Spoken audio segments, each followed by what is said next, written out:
Hi there and welcome. This is the first video in a four-part series designed to demonstrate how to develop an application in Workflow Ascendant. Our objective in this video here is limited to doing a general walkthrough of the application to be developed.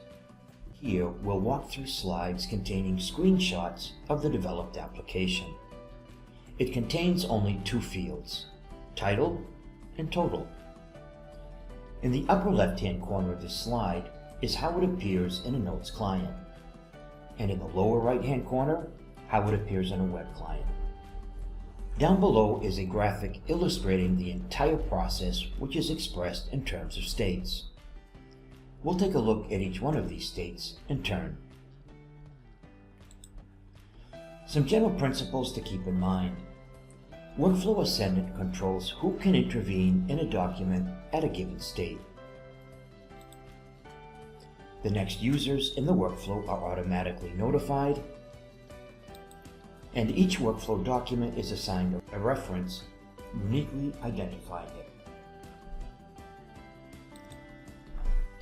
Alright, let's start with state $created, which is always the first state in the process.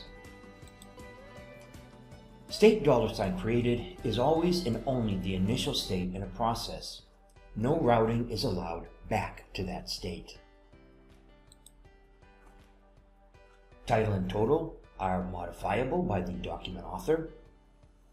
Here is how the application appears in both the Notes client as well as in the web client.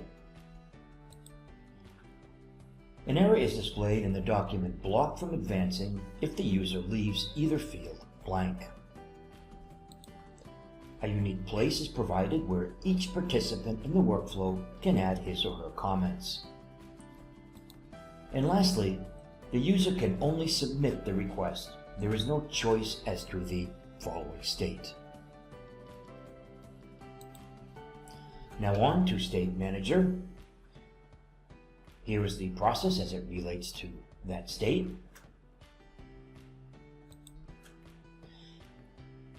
Never allow one user the ability to modify the data of another, and that to protect the integrity of the data.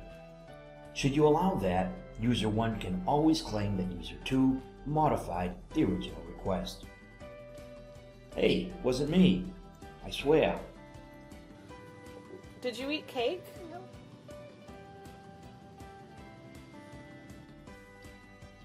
Note how the author comments field is protected from being modified by the manager.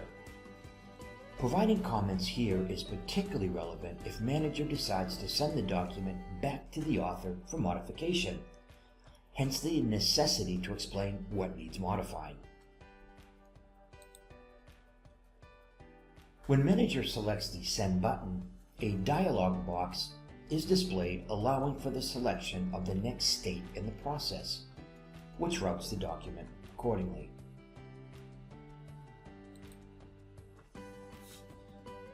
Here is the process as it relates to state to be modified.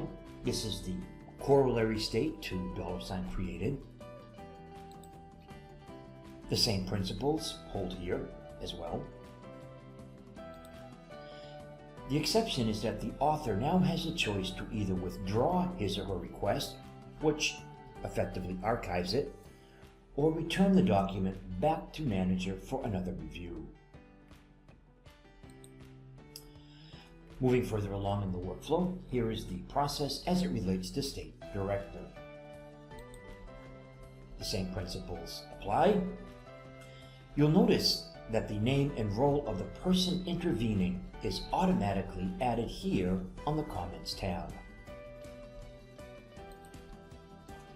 The same options are presented to Director as we saw in State Manager. The difference, however, is that the document will be routed differently if it is approved. If the total amount is less than 500, the request is automatically archived. Otherwise, it's on to CEO. Here is the last state we'll be looking at, CEO. And here is the last slide in our presentation. Notice the history of interventions automatically provided as seen from the Notes client and the Comments tab as seen from the web client. That's it. Details not shown, such as email notifications and the like, will show in the context of developing the application. I hope you'll be joining me for those videos. Thanks for watching. Did you eat cake? No.